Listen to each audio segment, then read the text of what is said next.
Welcome to the Radio Horror Show tonight here at WCOW. If you're not catching this recorded interview when it broadcasts live, hopefully you're catching it on the Radio Horror YouTube channel with a slideshow of our lovely and talented guest. Thank you for coming on the show with us tonight, voice actress, model Autumn Ivy, Hey, it's absolutely my pleasure. Thank you so much for inviting me. Animal Wrangler 2, horse lover, apparently. Very, very much so. Yeah, it comes with the territory for sure. You own a farm with multiple Mr. Eds? I do. Quite a few Mr. Eds, some turkeys, chickens, you name it. Ooh, turkeys in time for Thanksgiving? No, these are pets. Oh, okay. Yeah, a lot of them wound up in rescue situations. So no, these Oh, are that particular turkey is a pet, definitely not a food. gotcha. How long have you been riding horses? Literally since my grandpa could put me on one at the back at 6 months old. So very, very long time. Wow, that's fantastic. Hmm. I've always had a thing for horses, but we don't have a lot of horse farms around here in Massachusetts. It's I think up in that direction, it's a lot more of English writing than it is like where we are. It's a lot more Western based. Right, There's different disciplines of writing. So gotcha. yeah. But I do like a good horseback riding horseback ride when I can take it. But I've also, because I can't afford to own a horse, I ride a motorcycle now. I respect that. I know a couple of people that dig the motorcycle life as a kind of a contrast. It makes me feel bad, you know. Get on there, I feel like the Ghost Rider or Schwarzenegger in Terminator 2, even though I don't look anything like those characters. Doesn't matter, man. You're feeling the vibe. That's all that matters. It is. You, It's you got the fantastic. vibe. Definitely. Your vibe seems to be into like doing audiobooks recently. Is this your first audiobook, Bloodshed by Molly Doyle? No, that is not my first. I've actually done quite a few things. I would almost argue that Accounts from a Lonely Broadcast Station would technically count as a novel, because it was, I think in total it was like 5 hours long. Um, but no, I mean I've done a couple of fantasy novels that are TBA for their release. I finished doing oh my gosh, Our Lady of the Inferno by Preston Fossil. That came out. That was with Barbara Crampton, Doug Bradley, and a handful of other people that I'm sure everybody probably recognizes. But I got to play a character in that. And then for a full length narration, I just finished doing The Despicable Tales of Quentin Sturgeonov. Uh, I've got Bloodshed that is in progress, as well as Dominant Desires, which is also by Molly Doyle. And a couple of other things on the horizon. So, Bloodshed though is not my first audiobook. It sounds fantastic, and Mhm. you also have a dark YouTube channel, or sorry, dark podcast, The Dark Side of YouTube, where you talk about like true crime, unsolved mysteries, and serial killers. A couple of different things for the dark side of YouTube. Yeah, so that's actually done as a team setting. We have a couple of writers, which includes like Paige Turner, and a couple of other really amazing folks. TJ Lee is one of them as well. But Swamp Dweller off of YouTube actually runs that off of his channel Swamped. He produces the dark side of gaming as well. But I've had the pleasure of being able to host the dark side of YouTube specifically, which discusses like YouTubers that have been, either in precarious situations, we'll say, with kind of conning their fan bases. We've had other ones that have been literally true crime. Unfortunately, there have been some murderers among the bunch, and several other just crazy situations that have come up. But that it is definitely a wild ride. If you've not checked that out, you should, because I've learned a lot about a lot of people doing that show. What's the darkest story that come out of that? What you've done so far in the 10 episodes you have? The darkest story? Yes, we're a radio of horror. We want to hear the Um, darkness on here. Honestly, that's kind of a hard one, because the problem is there's a lot of content that revolves around several of these stories that the YouTubers were not kid friendly. Uh huh. Let me put it that way. I guess Yeah. that's the nice way of putting it. They were a little too kid friendly. So I would say those ones probably bother me the most, just because I think that these are human beings as far as that's concerned. In terms the person that I would say probably the most messed up person was, for family purposes, was Samantha Wolford. They Oh, you can get dark. We just can't swear. Okay, that's really hard for me, but that's fine. That's fine. I'm gonna Don't. do Yeah. my No. best. Don't. If you don't want to go into the story, that's totally fine. Just everyone go check out the podcast to learn more about what she's talking about, and you know, do a palate cleanse of your energy afterwards, I guess. Yeah, I would definitely go in expecting it to go dark, and then go, have a snack, maybe a dessert, take a walk, be that the world exists in a beautiful place. You have a darker side to a lot of your. Do you consider yourself a model? I mean, you do a lot of cosplay pictures. I kind of discovered you actually from that book, and then I was just like researching, people, and then I was like, oh wait, I've been actually following this woman for a while, and Mm. I'd seen stuff you did, and like your complete transformation of your body into this just powerhouse, and things. Yeah, no, I mean, I don't really. I do a little bit of everything. So, I mean, I am technically a published model. I'm a published narrator. I'm a published voice actor. Like I have my fingers in many pies. So it's hard to say. I would say more so I'm just a content creator. Like that's literally the easiest way to put things because I do so much. Where did the just dedication to, excuse me, fitness and bodybuilding come from? Because you have a lot of just muscle in your photos, and it's incredible. I was depressed. Like Caused by the depression. I mean, the depression caused by. I'm sorry. I mean, Well, the either way. pandemic was like the depression for some people, but No, I've been doing this for I think like 9 years now, something like that. I don't even know. I've lost count. I have mental health I too. Yeah, I mean it was a lot based around mental health. I almost what did somebody on my stream say today? I almost unsubscribed from life, so I thought maybe I should make better decisions and do something that might help. So I did.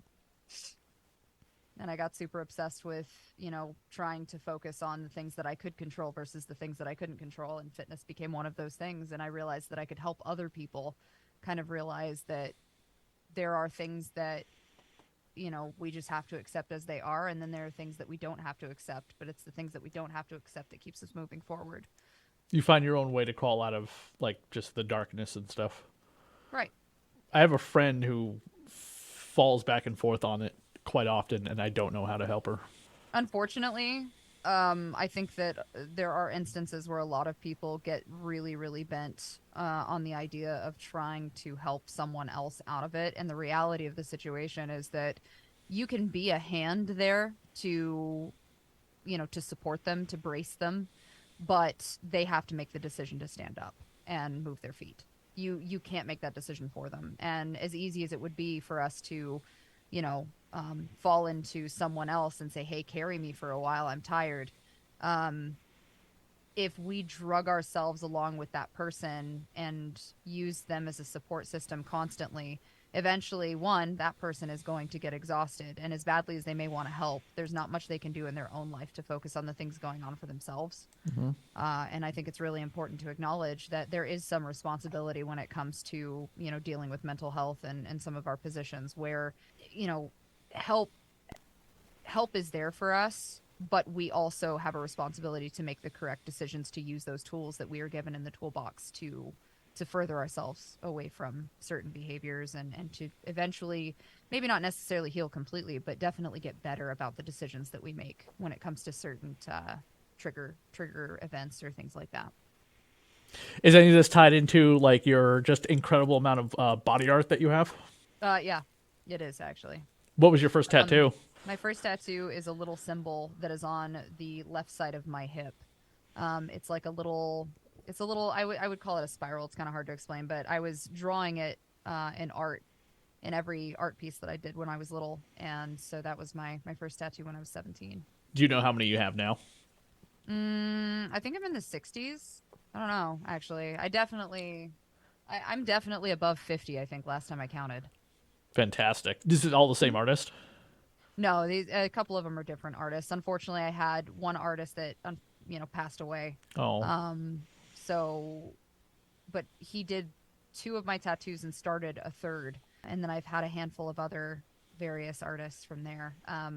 But each one is a position of storytelling, really. So I didn't necessarily want the same artist either for all of them. Mm-hmm. What makes you geeky? What is your go-to thing? I mean, you embrace a lot of it, doing streaming and cosplay. All the different cosplay characters from Sarah's Victoria, which I reposted about, to 1,001 anime characters I can only recognize but don't actually be able to tell you who they are. To I think I just saw the Crow. Yes, I did just see the Crow. So I'm definitely gonna have to repost those. But what outside the cosplay? Because anyone can look at your pictures and go, "Well, she's into this cosplay, and that means she's a geek." But what is your true passion and stuff? I don't know. Breathing's kind of nice.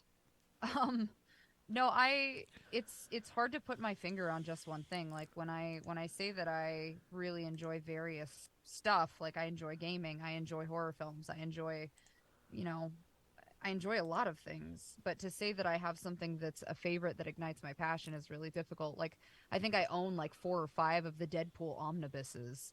I grew up enjoying the idea that there was other worlds that could be melded and created and explored in various ways. I spent 3/4 of my childhood in the library.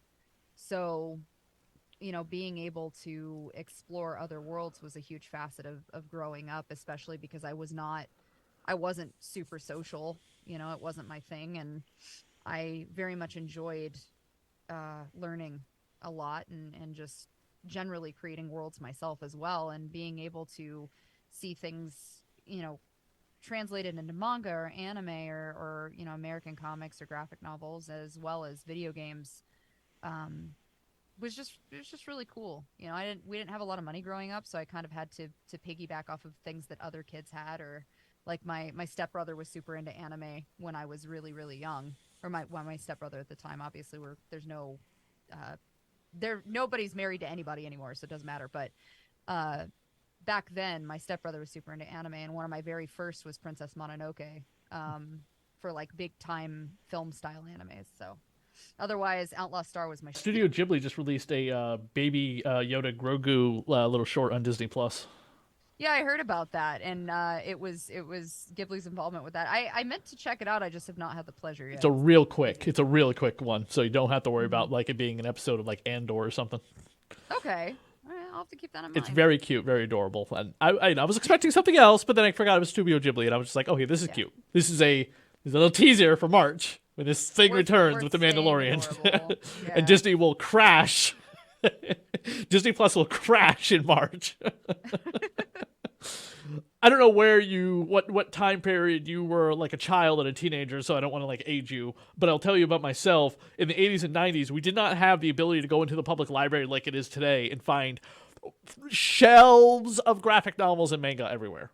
No, and I swear to God, I wish that. But I also grew up at a time where the trade paperback industry was not what it is today. The problem, though, is we're also sitting in a time period where books are a lot more niche now, because we have accessibility to Kindle and ebooks and shit like that. And I don't know about you, but personally, I really like being able to hold and touch and smell books. Right. Which includes print. I mean, there's something about ink on paper that makes it magical. So. Definitely. Yeah. No. I mean, I'm in printing myself. Okay.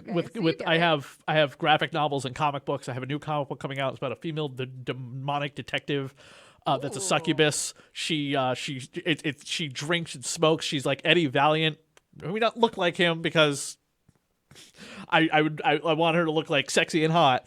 But she's solving cases, and every title of the comic book is going to be Detective Demona in the case of the blah blah blah. Whatever happens to be. The first issue is the case of the case of the human trafficking cannibals. So it's a little bit Lost Girl, a little bit Dick Tracy. Yes, exactly. You got it. You nailed it. The first part is a very much the hot silhouette woman comes in. Hello, Mrs. detective woman, whatever, I need your help finding a thing. And then she goes and she involves herself in the underworld, and the police or whatever give her information, and then she tracks down the thing or whatever. So it has this beginning which is very Office-like. Then it has this middle where you're getting into the horror, and then at the end there is some hardcore oral sex happening. Oh, all right. So I guess we're getting right to it then. It gets right to it. It's definitely not safe for children. Fair enough. In fact, I had to send like multiple pictures to the artist that I was not comfortable at first sending to, but he was not getting the point of what I wanted drawn. I was just like, okay, I'm just gonna download some porn and send it to him. Like, I need it to look like this. He's like, I just need you to get the point, sir. yes. He was like, oh, okay. I was like, thank you, because he was drawing these. We're gonna publish everything he drew because I own it. In the back of it, I'm just gonna have like arrows pointing to like this is not what you think is happening. This is what you think is happening.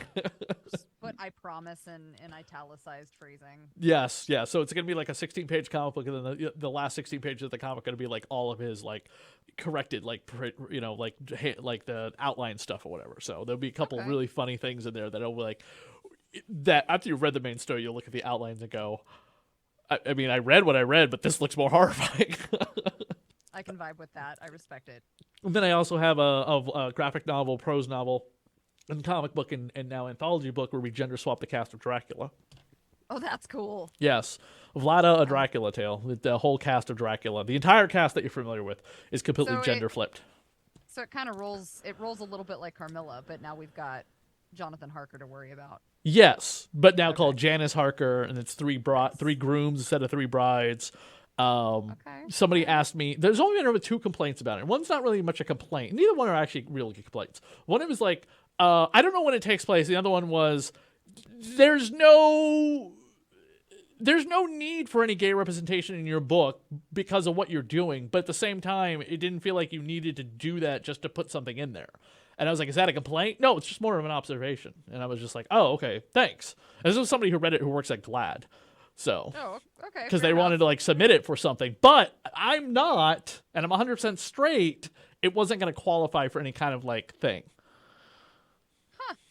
That was an interesting piece of feedback. I was just like, so I have to become gay in order for you to like accept my book and like do the whole thing. And they're like, yes. Okay, no, I was just like, well, I appreciate you looking at it at least. No, that's understandable. I was like, I didn't know how to take that. I was just like, oh, okay, well, I feel so honored, even though I can't be included. I mean, there's not much you can say other than, all right, okay. Yeah, so that's pretty much what has kind of happened and stuff like that. But anyway, sorry. Going back into you. When you're streaming, are you're I haven't watched any of your streams, so you'll have to excuse me. Are you gaming in them? Yeah, I primarily game. My primary sourcing is independent horror. Oh, okay, excellent. Like anything in particular that would stand out that would be cool? I mean, I'm currently playing The Devil in Me, which is one of the Dark Pictures anthology games. Yes. Is that the one with the boat, or is that the one with the vampires that are actually like space vampires? Yes. No. Listen, look, that's House of Ashes. First of all, I've played all of the Dark Pictures games. I like them. I hate them. I like them. I hate them. Yeah. So, all right. Man of Medan is the boat. Little Hope is like Silent Hill Witch Town. Oh, that was the worst, especially when you find at the end. It's like I would argue that alien space vampires hit it pretty hard for me. That one took me down a nosedive. No, I was actually okay with that. I wasn't okay with like the Identity film of the video, the second one with the bus. The whole thing was stupid. It was so dumb. And then the newest one is coming out, or it's out? It's out. I'm currently playing it. So okay. My current stream is The Devil in Me, which literally is about someone who becomes obsessed with H.H. Holmes and literally builds a replica of the murder castle. And there's The Quarry. Have you played The Quarry? The Quarry. Yep, I've played The Quarry as well. That is another game by Supermassive. Okay, how many people have you gotten to live? My very first playthrough, I think I only managed to lose one. No. Yeah, one. I think I only managed to lose one. But I wasn't heartbroken about it because I hated him anyway. And honestly, if he just made better decisions, everybody would have lived anyhow. So The first time I played, I thought things are going well, with the exception of, okay, I don't remember characters' names, so excuse me.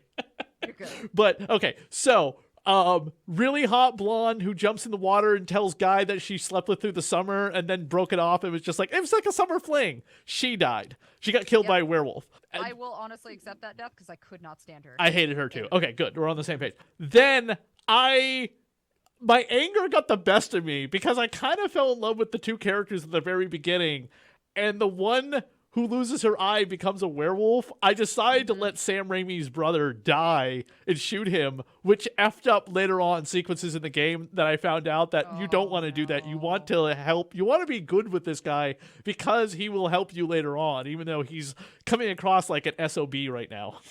Yeah, well, help is a strong word, but yeah. Asian girl with attitude, hated her. She was at least better than the Prissy blonde, yes. I don't remember her name now. Yeah, prissy blonde Asian girl. You know, in the first one they did, the one where it was the Wendigos and the fake serial killer, what was that game called? Dawn. Yes, thank you. That had better characters. Mainly because I have met Agent Ward from Agents of S.H.I.E.L.D. Oh, fair enough. And Hayden Panettiere. So I kind of have love for them. Well, I talked to Hayden Panettiere afterwards about that. I was just like, so were you okay with being like the blonde in the towel running around without your clothes on at the time? She's like, well, I had a bikini on underneath. But yes, I understand the stereotype, but I was totally fine for it because her character had other things going for her and she wasn't like a typical blonde in a horror movie. And I was just like, no, you don't seem to play that kind of character. You play a blonde who's against the stereotype. So Caitlin was Brenda Song's character, and Caitlin, honestly, like, she got really useful. She was just over everybody's BS. Yes. But Emma was the blonde woman's name, and Emma I could not stand. Hayden Panettiere character, right? No. I'm talking about the quarry. Oh, the quarry. Okay, we're back to the quarry. Yeah. Let's just stick to the quarry. No, you're good. Hayden Panettiere though was, I don't know. I liked her character. And she's coming back for Scream 6. Did you hear that? Yeah. Yes. Yeah, her character lived. The character we desperately needed in 5 to be our girl version of Jamie Kennedy. I mean, they had to bring somebody back, especially after all of the stuff happened with Nev. So yeah, and like it's if you don't think Kirby. they're gonna kill Courtney Cox at the beginning of the movie, then I got a Bridge in New York I want to sell you. No, I'm pretty sure they'll keep her for just a hair, because she's the only one left now. Oh, gotcha. But I am happy they're bringing back Kirby because I liked Kirby. Yes, definitely. But and then who else was in the the two hillbillies working for Lance Henriksen in the quarry? I just could have done without all of that. It just felt unnecessary and such a waste of Lance Henriksen. I mean, yes and no. Like they thought there was a facet to it which mattered, and sometimes there's those instances in games where it doesn't seem like you maybe cared necessarily about it, but there was something that ricocheted with other players that worked out, or certain events that wouldn't have occurred the same way if A did not happen, B would not have occurred, you know? And unfortunately, they were tied in as those style of characters. Not to mention the grandma was super shitty, so. Yeah, she kind of was. Lynn Shay's character. That's right. I don't remember her name, but it was Lynn Shay's character. Yes, Lynn Shay's character, who is coming back for another Conjuring film too. Not Conjuring, the other series, Insidious. What? How? Okay. Well, She's coming back as Ghost Grandma. She would have to. Yeah, she was. She was stuck before. in the veil. Yeah, because she's dead. Yeah, she's stuck in the veil. So, like, okay, all right. Well, yeah, she was Ghost Grandma before, so she's coming back for one last time. As long as they give it a reasonable purpose, I won't be. Oh, they're gonna have to go in the veil to do spooky stuff anyway, and it's being directed by the father. What's his name? Wilson. Patrick Wilson. Fair enough. So he's doing all that stuff, which is fantastic.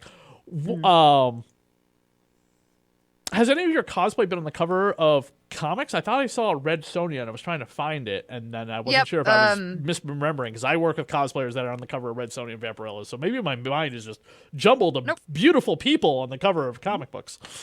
No, that's accurate. It was one of the October editions. I think it was like number 9, if I'm not mistaken. But yeah, nope, you're totally right. That was a thing. Is it ever done in like warm weather, or is it always cold? That was during more of a cooler season. Not my favorite shoot I've ever done because it started raining. Thankfully it was towards the end of the shoot that it started raining, so I was saved a little bit. Some of the cold misery, but it was starting to get pretty freezing. What's the most aggravating cosplay you had to put together? The most aggravating? Yes. Oh, that's a hard question to answer it. It's not that any of the costumes I've ever done have necessarily been aggravating per se. I think that it was more that some of them were more difficult to build than others. One of my Air Stegulkin that I did for Guild Wars 2 is literally made, with the exception obviously of like purchasing the boots, and then just the gloves themselves. But the actual outfit itself is completely handmade out of nothing but a bra. So I used a bra as a base and built everything, all of the armor and stuff like that around the bra. You do all the designs yourself for all your cosplays? Not all of them, just some of them. It depends on how much time I've got. I mean, to be in my defense and to be fair, I am insanely busy because I'm always doing something all of the time. So I don't always have time to complete all of my cosplays and sew by hand because that is extremely time consuming. But if there's something that I can closet cosplay within reason and then make the mask or something along those lines, like I'll wind up doing Simon Riley here pretty quick. And then my Red Hood was mostly a closet cosplay with the exception of me having to 3D print, sand, remold, sand again, and then paint his helmet for. So there's a little bit of both, I guess. Do you ever go like yard selling, flea marketing for your cosplays? I mean, yeah, I totally believe in that. No reason not to. The yard sale and flea market entire atmosphere, I would love to be some go-to guy for like cosplayers, men and women, to find their pieces, because when I go to a lot of these when I do it myself, whatever, I'm always seeing stuff and being like, I feel like this should be used for something for a cosplayer, and I'm like sending pictures to like the 3 or 4 I know and be like, do you need this for anything? PayPal me the money.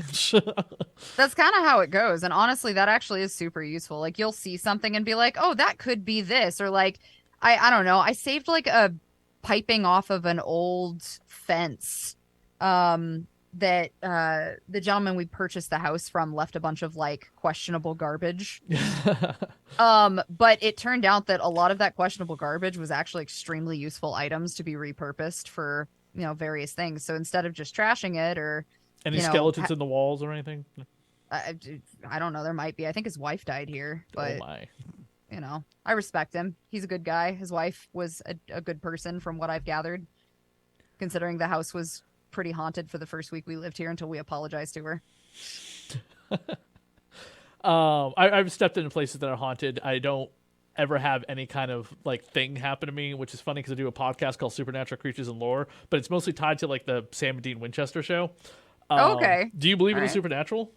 I do. You do? Like anything in particular you've encountered? I mean, a little bit of everything. I've got stories that would definitely surpass hours worth of time. Let me put it that way. That should become the new podcast after you're done with the serial killer one. Oh yeah, haunted events. Haunted events, yeah. I mean, God, there seems to be a market for it. People like really gravitate to that stuff like crazy. I mean, I don't blame them. It's fascinating. The unknown is very fascinating, and we as human beings are, of course, gonna have our interest in it.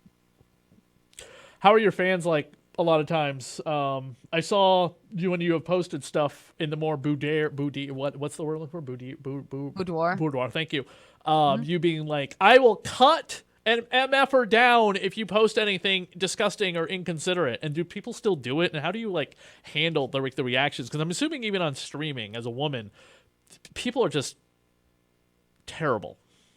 I like to think that I have made it a point to build a community of really amazing people that understand where I come from and that I am a person and not a professional blow up doll. And to treat me like a person. I treat you with respect as long as you treat me with respect. Respect is is earned and given in that capacity. So I don't really have big issues with it as far as streaming's concerned because I stream indie horror. And let's be real, but if somebody's getting, I don't know, somebody got crushed by a pressed wall today, and if that's occurring on screen and some guy comes in and is like, her, look at the boobies, like, I'm going to direct their attention to the fact that somebody's getting flambéed on screen and be like, hey, so it's good to have you here. You like death? Like, I will make it the most awkward pop you've ever had for your nether regions. It's going to be terrible for you, I promise. Sometimes I still do get, people who comment and they get a 3-strike rule. So if you're rude to me, you get one opportunity to correct your actions and clarify, if you were in fact being rude or if you were just, playing around, let's say, in which case we're not friends. I don't know you that well. But clarify. If you proceed to act rude a second time and you are a righteous D-bag about it, I will not be nice in return. That's your second warning. And the third time, that's gloves off. So I'll either block, ban, and delete you, or I will watch you burn your own bridges by continuing to bury your comments. Do you have any great conventions coming up? I don't know. Probably. We just went to Supernatural Con in Phoenix, actually. But that was a more of a pleasure thing for like personal, for fun. Not really for any other purposes. Not a public appearance of you. No, that was just for fun. Otherwise, I don't currently have anything right off the top of my head that we're planning to do. Might do one of the Wonder Cons or something next year, but we'll see. My last con was 2 weeks ago, and I said I'm done for the rest of the year. And into March when PAX East happens to roll around. If you've never been to PAX East or the PAX Cons, definitely go to one. Okay. Yeah, I mean, that was definitely one of the goals for sure. So one of these days. We have PAX East out here in Boston. It's the March 23rd through the 26th. Okay. Definitely has been a plan. I know that Dread Central was talking about trying to get some of the voice actors for Sucker for Love 2 and Mortuary Assistant out. So maybe one of these days I'll pop by a PAX. What was Sucker for Love, real quick, because we're all running into time? Sucker for Love was a dating sim of eldritch horrors. Oh, excellent. Eldritch horrors. You are looking for a smooch. But the second game will be out here pretty quick. I play a character called Billy, who is part of a cult, actually. That sounds fantastic. It's pretty great. I'm not going to lie. I'm excited. We have Necronomicon out here in Providence. It's a big H.P. Lovecraft celebration. Celebration of his work, as they constantly are making more people aware that we're celebrating the work, not necessarily the guy. The person, yeah. Yep. Even though we still have, by the way, they say that, but there's still tours that end at his gravesite. So it's a little, it can be a little confusing to people, being like, you don't honor the guy, but you have a giant Lovecraft tour that ends at his grave. Yeah. I mean, that's I guess it's part of the thing. It's a history thing too. I don't know. There's no telling. I haven't looked much into that, so but it's interesting. It happens every other year. This is the first time it's happened in like 4 years because of the every other year, and then last year and the year before being what they were. So, but thank you so much for coming on the show to talk a little bit about your career and fitness and being a streamer and cosplayer and everything else. Really appreciate it. Yeah, of course. It's absolutely my pleasure. I appreciate you taking the time to hang out with me, I guess. Yeah, no, I appreciate you hanging out with me. It's sometimes really intimidating to ask people even actors, even directors, even like writers or whatever, and just be like, hey, I want you to come on the show. Just wondering how many times they've been hit with like interviews, or how many times like interviews have gone bad, they don't want to do it anymore. You know what I mean? Things like that. But why don't you plug your social media real quick? Yeah, the best places to find me are under direct.me/xxautomivxx, as well as xxautomivxx.com. And finally, and most importantly, I also release charity designs for my merch every month. So basically, a different charity is selected. 1 to 2 charities, I should rephrase, is selected every month to rotate in and out. And basically, for that month period, any profit that is made off of those specific charity merch items is redirected to the charity in question. So, for example, this month, it is the American Lung Cancer Association, as well as the Native American Relief Fund, the NARF, which are 2 charities that are very near and dear to me personally. So if you're looking for merchandise, automivy.com is the place to be. Awesome. Yeah. All right.